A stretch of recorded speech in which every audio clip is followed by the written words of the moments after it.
आज फिर से खाली हाथ आ गए आप। अरे घर में सारा राशन खत्म हो रहा है, बच्चों के स्कूल की फीस भरनी है, घर का किराया भी देना है, कितने सारे खर्चे करने बाकी हैं। लेकिन आप हैं कि दूसरा कोई काम करना ही नहीं है आपको।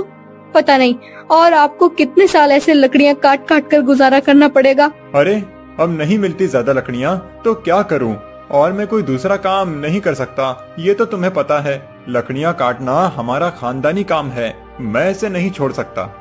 अगली सुबह रामकिशन लकड़ियाँ तोड़ने अपनी कुल्हाड़ी लेकर जाने लगा। अनीता, कुछ खाने को दे दो, साथ लेकर जाता हूँ। जंगल के बीच पता नहीं कितना तो समय क्या लगे। हम हमेशा ऐसे ही रहेंगे? मैं तंग आ गई हूँ इस गरीबी से। तुम चिंता मत करो, मैंने सुना है कि गांव के बाहर जंगल में कई पेड़ हैं। मैं कल से वहां जाकर लकड़ियां तोड़कर फिर उन्हें बेचकर घर आऊंगा। देखता हूँ थोड़े पैसे मिल जाएं तो। सब्जी तो नहीं है, सिर्फ सूखी रोटी है, वही ले जाइए। रामकिशन जंगल में आ गया। वह आकर, अरे वाह, यहाँ तो बहुत बड़े बड़े पेड़ हैं। मुझे पहले ही यहाँ आना चाहिए था। अगर पहले आ जाता तो ज्यादा लकड़ियाँ काट कर ज्यादा पैसे कमाता। अनीता की शिकायत भी थोड़ी कम हो जाती। चलो कोई नहीं, पहले नहीं तो अभी ही सही। चलो काम पर लग जाओ रामकिशन लकड़ियाँ तोड़ने लगा। बहुत देर लकड़ियाँ तोड़ने के बाद वो थक गया और बैठ गया। उसने अपनी साथ लाई हुई रोटी खाई और पानी पी लिया। फिर तोड़ी हुई लकड़ियों की 2 गड्डियाँ बनाकर ले जाने लगा। गांव में आकर, लकड़ियाँ ले लो, सूखी हुई लकड़ियाँ ले लो, अरे भाई लकड़ियाँ ले लो। कोई भी रामकिशन की लकड़ियाँ नहीं खरीद रहा था। रामकिशन आगे जाने लगा था। उसे लग रहा था कि अब इतनी सारी लकड़ियाँ उसे घर ले जाने पड़ेंगी। तभी, अरे ओ लकड़ी वाले, जरा रुको तो। जी मालिक, आपको लकड़ी चाहिए क्या? हाँ चाहिए तो, लेकिन दाम कितना है एक गड्डी का? जी 50 रुपए। क्या एक गड्डी का 50 रुपए? ये तो बहुत महंगा है। मालिक, अगर दोनों गड्डियां एक साथ ले लो तो मैं 80 रुपए में दे दूंगा।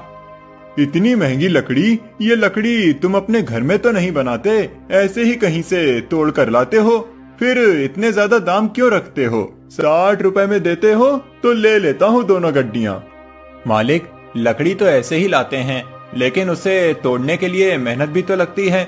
कितनी दूर जंगल में जाना पड़ता है, सूखा पेड़ ढूंढना पड़ता है, फिर लकड़ी के छोटे छोटे टुकड़े करके उसकी गड्डियां बनानी पड़ती हैं।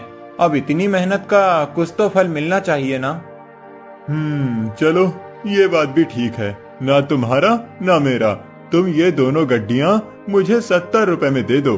देखो वहीं थोड़ी दूर पर मेरा एक ढाबा है। मुझे चूल्हा जलाने के लिए रोज बहुत सारी लकड़ियों की जरूरत पड़ती है। अगर तुम मुझे कम दाम में लकड़ी दे दोगे तो मैं तुमसे ही खरीदूंगा। और चलो ढाबे पे जो बचा हुआ खाना होगा उसमें से भी थोड़ा तुम्हें दे दूंगा। अब तो ठीक है?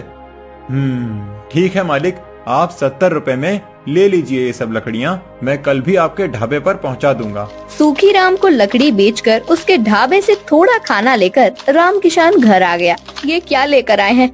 खुशबू तो बड़ी अच्छी आ रही है। लगता है आज बहुत ज्यादा पैसे मिले हैं। ज्यादा तो नहीं, लेकिन एक ग्राहक मिला है जिसे रोज लकड़ियों की जरूरत पड़ती है। ये लो, उसी ने ये खाना दिया है और ये 70 रुपए 2 गड्डियों के। क्या 2 गड्डियों से सिर्फ 70 रुपए? आप तो एक गड्डी 50 रुपए में बेचते हो। 30 रुपए का घाटा। अरे वो छोड़ो, ये देखो कि रोज के लिए एक ग्राहक मिल गया।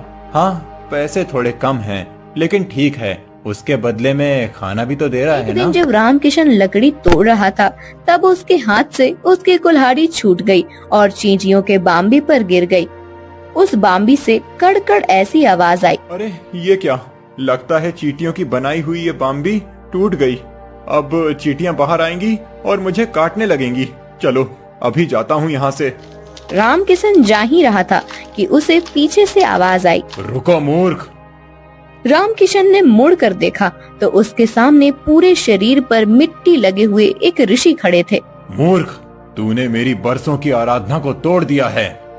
मुझे माफ कर देना ऋषिवर, मेरे हाथ से ये गलती से कुल्हाड़ी छूट गई और इस छत्ते पर जाकर गिरी।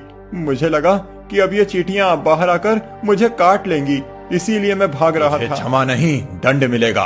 मैं तुझे श्राप देता हूँ कि तू अभी के अभी एक कौवा बन जाए। नहीं नहीं ऋषिवर, मुझे ऐसा श्राप मत दीजिए। मेरे घर पर मेरी बीवी बच्चे हैं, अगर मैं कौवा बन गया तो उनका क्या होगा? क्रोध में आकर मेरे मुख से तुम्हारे लिए ये श्राप निकल गया। अब मैं उसे वापस नहीं ले सकता, लेकिन तुम्हें उसका निवारण बता सकता हूँ। जब भी किसी पुण्य आत्मा के हाथ से तुम खाना खाओगे, तब तुम अपने असली रूप में आ जाओगे। लेकिन ऋषिवर, आप भी तो पुण्य आत्मा हैं। मैं एक ऋषि हूँ। तुम्हें एक ऐसा पुण्य आत्मा ढूंढना है जो बिना किसी स्वार्थ के छोटे से छोटे जीव के प्रति जीव दया रखे। ऋषि के श्राप की वजह से रामकिशन कौवा बन गया। कौवा बनते ही रामकिशन हवा में उड़ने लगा। हे भगवान, ये सब क्या हो गया? अब मुझे कहाँ मिलेगी ऐसी पुण्य आत्मा? रामकिशन उड़ते हुए एक नदी के किनारे में देखा कि कुछ लोग काव काव ऐसे बोलकर कौवे को बुला रहे थे। उनके सामने खाने की चीजें रखी थी। अरे वाह, लगता है ये लोग कौवे को बुलाकर खाना खिला रहे हैं। चलो जाकर देखता हूँ, शायद इनमें से ही कोई वो पुण्य आत्मा हो। रामकिशन वहाँ आकर थाली में रखा हुआ खाना खाने लगा। अरे ये क्या, इन लोगों ने तो खुद मुझे बुलाया था। वैसे तो लोग कौवे को देखकर उड़ा देते हैं। मैंने तो यहाँ खाना खा लिया, लेकिन फिर भी मैं कौवा ही बना हूँ। चलो कहीं और जाकर देखना पड़ेगा। रामकिशन वहाँ से उड़कर आगे जाने लगा। आगे जाकर रामकिशन सूखी राम के ढाबे के पास चला गया।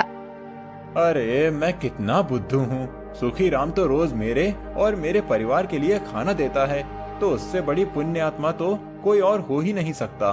देखता हूँ कि कब सूखी राम बाहर आकर खाना डालता है। उसके हाथों का खाना खाकर तो मैं तुरंत ही फिर से इंसान बन जाऊंगा। रामकिशन वहीं एक पेड़ के टहरी पर बैठकर इंतजार करने लगा।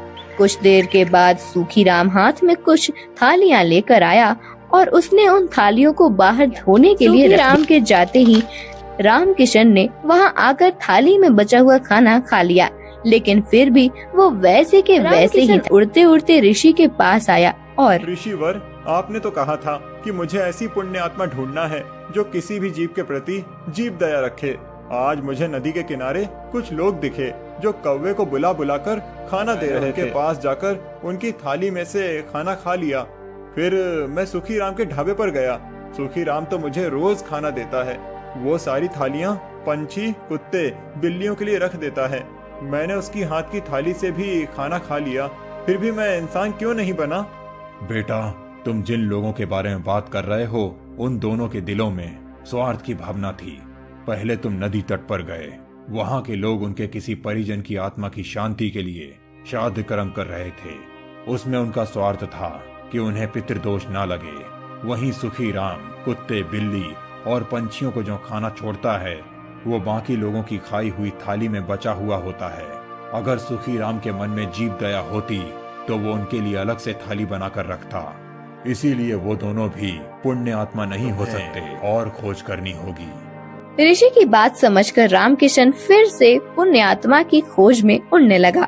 गांव से बहुत छोटा सा झोपड़ा दिखाई दिया। झोपड़े के छत पर जाकर बैठ गया। देखा कि उस झोपड़े के आंगन में पानी और अनाज की छोटी छोटी कटोरियां रखी हुई थी। तभी उसे कुछ आवाज सुनाई दी। अरे ये आप क्या कर रहे हैं जी? यहाँ तो हमारे खाने के लाले पड़े हैं और आप ये रोज रोज पंछियों के लिए अनाज के दाने रख रहे हैं। घर में सिर्फ 4 मुट्ठी चावल थे, उसमें से आप 2 मुट्ठी इन कटोरियों में रख दिए। अब हम क्या खाएंगे? मुझे पता है कि घर में अनाज नहीं बचा है, लेकिन जब खुद का पेट भरा हुआ हो तब भूखे को खाना खिलाने में क्या मजा है। असली इंसानियत तो वो है जब हम खुद आधे पेट रहें और भूखे का पेट भरने में मदद करें। लेकिन हम ही क्यों जी? दुनिया में करोड़ों लोग हैं, वो भी इन पक्षी और जानवरों के बारे में सोच सकते हैं। एक हमने ही ठेका नहीं ले रखा है। अगर हर कोई यही सोचे तो इस दुनिया में इंसानियत का नामो निशान मिट जाएगा। एक बात बताओ, ये पंछी जानवर गांव और शहर में क्यों आते हैं? क्योंकि हम इंसानों ने इनके रहने खाने की जगह छीन ली है। पहाड़ तोड़कर, जंगल काटकर, नदी तालाबों को पीछे हटाकर वहाँ पर सड़कें, ऊंची ऊंची इमारतें बना दी। पेड़ काटते समय किसी ने भी ये नहीं सोचा कि इन पेड़ों पर पंछियों का बसेरा होगा। तब तक इन्हें खाना खिलाकर संतोष मिलेगा मुझे।